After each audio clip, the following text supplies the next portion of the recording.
Welcome back to the Deep Dive. You've sent us the source material, and today we are jumping right into a really complex intersection. We are. It's global security, it's economic strategy, and it's all centered on the world of high-stakes international travel. Exactly. We're dissecting a major, and I mean major, policy announcement from the United States. And it's aimed squarely at two key players in the citizenship by investment market. Antigua and Barbuda and Dominica. That's right. And, this is so much more than just a visa issue. It's really a geopolitical move where you see this clash between economic sovereignty and U.S. national security priorities. Absolutely. For anyone who's been tracking the evolution of these CBI programs, citizenship by investment, this announcement is a huge moment, a pivotal one, you could argue. For sure. Because these programs where you can essentially get citizenship for a big financial contribution, they're not just some side business. No, they are fundamental to the economies of these island nations. And that's where the tension is, isn't it? Our mission today is to really unpack the specifics of this U.S. policy. We need to pull out the essential details. The why, the what, and the how. Exactly. Why is this happening now? What specific kinds of travel are being suspended? And, how are these countries trying to navigate this diplomatically to protect their whole economic model? And there's a real sense of urgency here. The clock is ticking, and that gives this story so much weight. What's a date we need to keep in mind?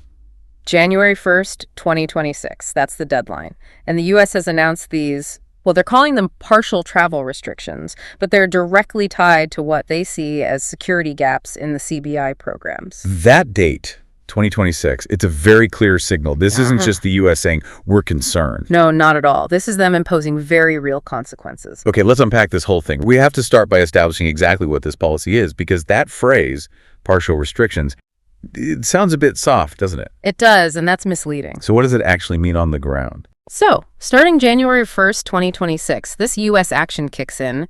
It's against nationals from both Antigua and Barbuda and Dominica. And partial here really means what? It specifically refers to the suspension of visa issuance. Okay, so it's not a blanket ban on anyone with one of those passports. No, not a blanket ban, but it is a complete shutdown of the main ways people from there, or people who've bought their citizenship, can enter the United States. It affects a huge number of people.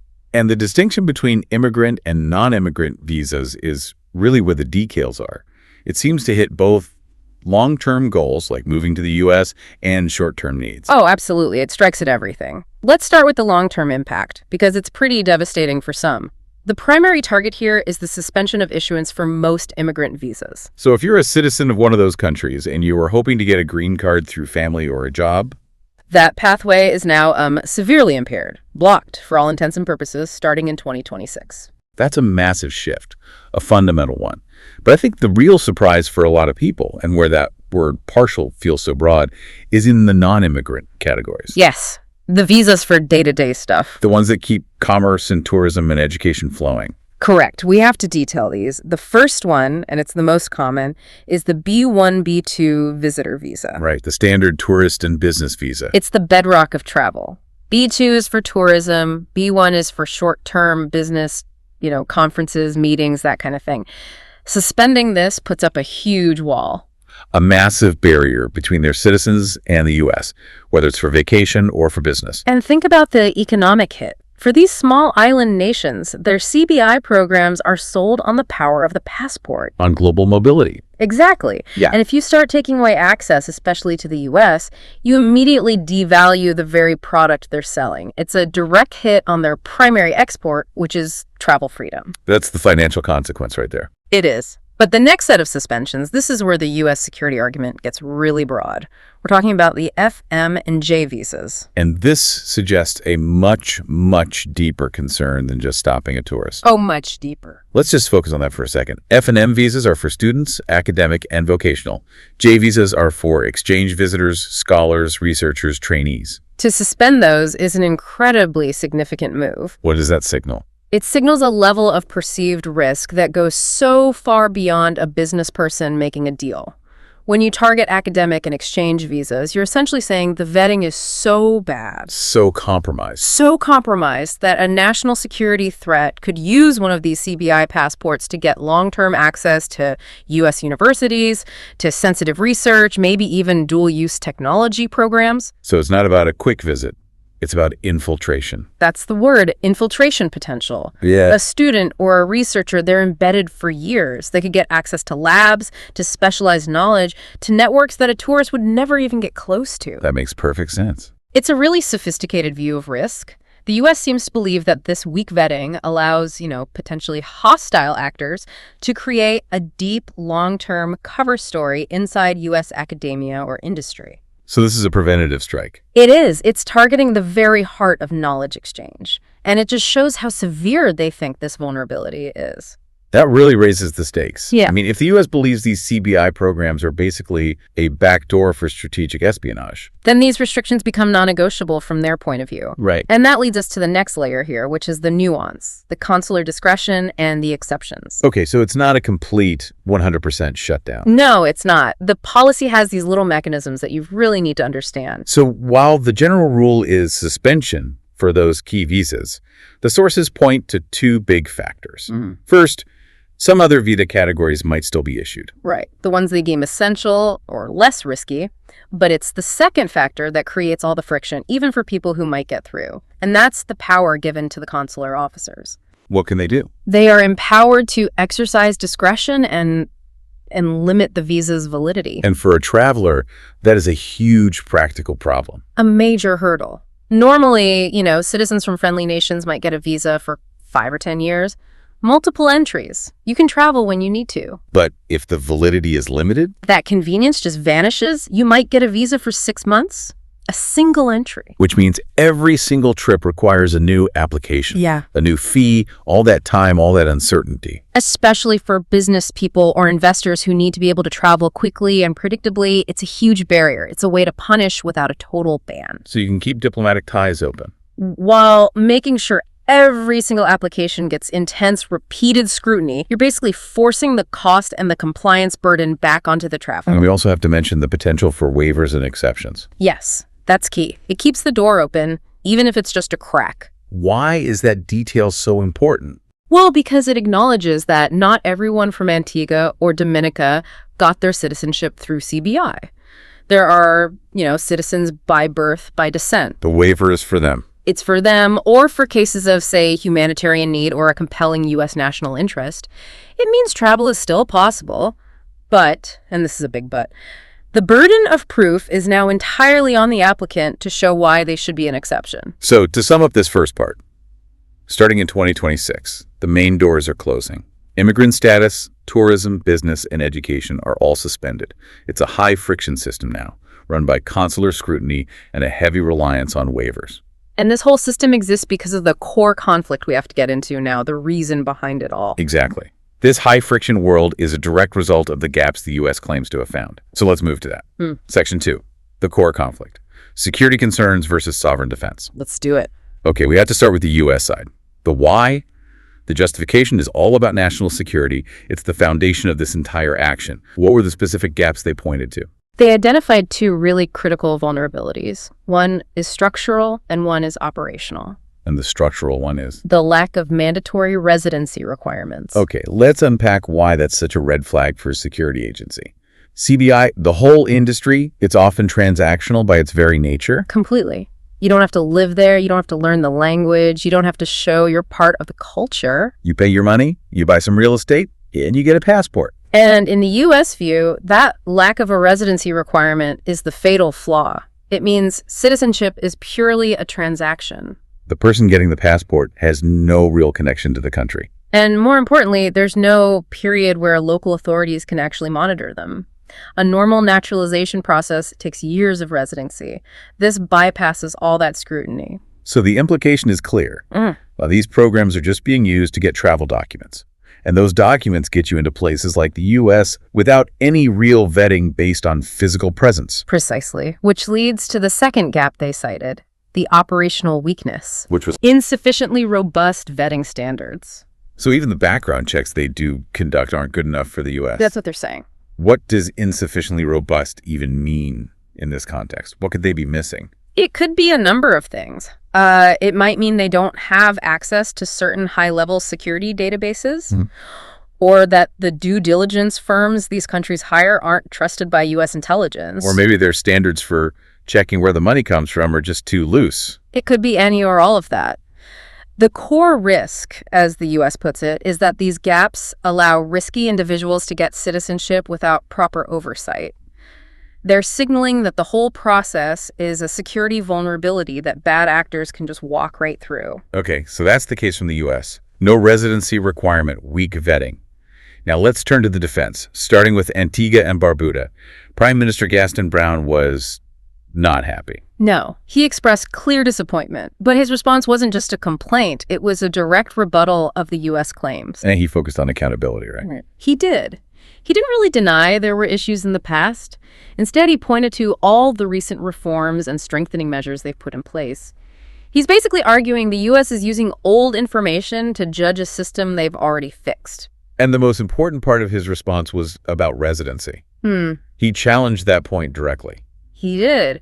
He argued that the U.S. claim about an absence of residency requirements just doesn't reflect how their program works now. So it's a fundamental disagreement on the facts. A complete disagreement. Browne is saying, we already changed our rules. Your whole reason for this sanction is based on a faulty premise. Which makes the upcoming talks incredibly high stakes. If the U.S. sticks to its guns, it means either Browne's reforms weren't communicated well, or the U.S. just doesn't believe the changes are real, or enough, or will last. And that really raises the political temperature. Now, let's contrast that very direct rebuttal with the approach from Dominica. A very different tone from Prime Minister Roosevelt's Skerrit. Right. Less combative. He focused more on communication issues. He did. He suggested that miscommunication might have played a part in the U.S. action, which is, a classic diplomatic move. Frame it as a misunderstanding, not a fundamental failure. Exactly. It's a very clever play. By saying it was miscommunication, Dominica positions itself as being ready and willing to comply. They just need a chance to set the record straight. And Skerrit really emphasized the steps they've already taken. Yes, he stressed that Dominica has been working hard to align its CBI vetting processes with international standards. So they're not arguing about the rules like Antigua is. They're showing their work. They're highlighting their operational effort. And their next step reinforces that. They said further clarification is needed to make sure the U.S. authorities know about all the work they've done. So while Browne from Antigua is challenging the U.S. facts on residency, Skerrit from Dominica is focused on closing the perception gap about their vetting process. two different strategies, but with the same goal. The same goal. Protect the massive economic engine that is their CBI program. These programs contribute, sometimes 15% to over 40% of their entire national GDP. It's crucial revenue. It pays for everything. Infrastructure, healthcare, disaster relief. So losing U.S. travel access isn't just an inconvenience, it's an existential threat to their fiscal stability. And that economic reality is what's driving this whole diplomatic push. It has to be. The next phase has to be all about dialogue and fixing this. Which moves us perfectly into our next section, Section 3. Diplomatic pathways and the broader context. The immediate focus for both countries seems crystal clear. Yes, the urgency is obvious. Both governments are now laser-focused on seeking dialogue with U.S. officials. And this isn't a long-term plan. This is crisis management. Immediate crisis management. They have to mitigate the damage before that 2026 deadline makes the value of their citizenship plummet. So what are the objectives for these talks? What do they need to walk out of the room with? Well, there are two connected goals. First, they need clarity. They have to better understand the full scope of these restrictions. So they need the detail. The granular details. Which exceptions might apply? What's the specific guidance for consular officers? What are the exact concerns about their programs that triggered this beyond the public statements? They need the data to fix the problem. And the second goal is remedial. Right. To address any outstanding concerns the U.S. has, this means bringing the receipts, showing the evidence of their reforms, whether it's new residency laws or better vetting processes. So there's a negotiation agenda that's basically been set by the U.S. already. It has. The dialogue is going to be guided by three themes that are probably non-negotiable from the U.S. side. And those are? First, transparency. The U.S. wants to see who is applying, where the money is coming from, the real names behind any shell companies. Transparency is the antidote to secrecy. Exactly. Second, vetting procedures. This almost certainly means a demand for standardization, maybe even integration with internationally recognized security agencies. So these countries will probably have to adopt some gold standard due diligence firms, maybe with direct U.S. oversight, to prove they're credible. I think that's very likely. The U.S. will want an assurance that the vetting is as good as their own. And the third item on the agenda, the most important one for the Caribbean nations, the potential pathways to ease or reverse the measures. Ah, so that confirms the door isn't completely shut. That's the lifeline. The restrictions are leverage. They're designed to force change, not just to punish. So they have a way out. They have to prove with real, verifiable evidence that the gaps the U.S. identified are gone. For Antigua and Barbuda, that means convincing the U.S. their residency rules are now meaningful. For Dominica, it's proving their due diligence is truly world-class. Now, let's pull back for a second and look at the bigger picture here. U.S. officials made a point of saying this action isn't isolated. And that context is so important for you, the listener, to grasp. The U.S. stated these restrictions are part of a broader review affecting multiple countries. So this isn't just about 2 Caribbean islands. No. This is a systematic reassessment of the risks posed by the entire global CBI industry. So Antigua and Dominica are just the first ones. They're the test case for a new, much stricter U.S. policy on selling citizenship. That's exactly it. It's a signal to every other country with a CBI program. Malta, Vanuatu, Turkey, you name it. The message is, we're watching and we've drawn a red line. And that red line is? Insufficient vetting and no real residency requirements. Those are no longer acceptable. This turns a bilateral dispute into a new global standard. And the U.S. gave itself the flexibility to enforce this by saying the restrictions remain subject to ongoing evaluation. That phrase, ongoing evaluation, is the key. That's the diplomatic leverage. It's the stick in the carrot. It is. It suggests that if these nations deliver real, verifiable, sustained changes like new laws for physical presence, a new vetting body that's transparent to the U.S., then the evaluation could end favorably. And the restrictions could be reversed even before the 2026 deadline. That's the hope for them. The ball is now entirely in their court. The requirements are laid out. Transparency, better vetting, and solve the residency problem. That 2026 deadline is just the pressure point to make it happen fast. It's a complete picture now. A very targeted use of U.S. soft power, using travel access as the ultimate lever to enforce new global security standards on an economic practice. You've got it, the sale of citizenship. This has been a really fascinating deep dive, and it brings us to our final thoughts, the key takeaways we want you to have.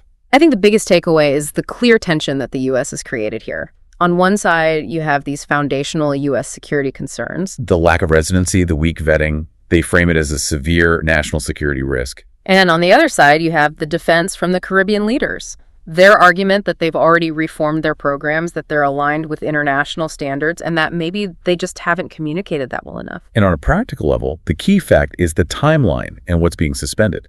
January 2026. Most immigrant visas, gone.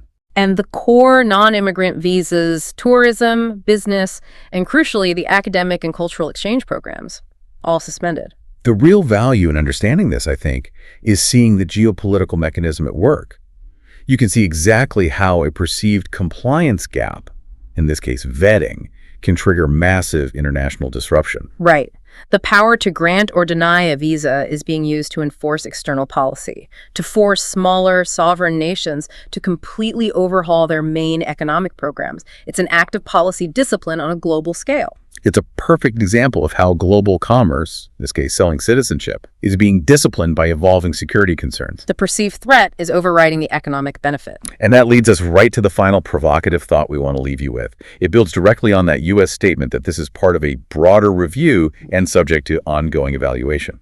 So we have to ask the question, if the U.S. is successful here, if it uses this travel friction to force these two nations to add mandatory residency and totally overhaul their vetting, what are the long-term global implications for every single CBI program in the world? is this the beginning of the end for purely transactional, no residency citizenship? Will every program, from Europe to the Pacific, have to become harder, less profitable, and much more focused on actual residency, just to keep the travel access that makes their passports valuable in the first place? This action against Dominica and Antigua and Barbuda, it may very well be the blueprint for the global standardization and maybe the eventual end of the entire CBI industry as we know it. That's the question that's going to dominate these discussions for the next few years. For sure. The 2026 deadline isn't an endpoint. It's just the starting gun. Thank you for joining us for the deep dive. We'll be keeping a very close eye on those diplomatic talks. Until next time.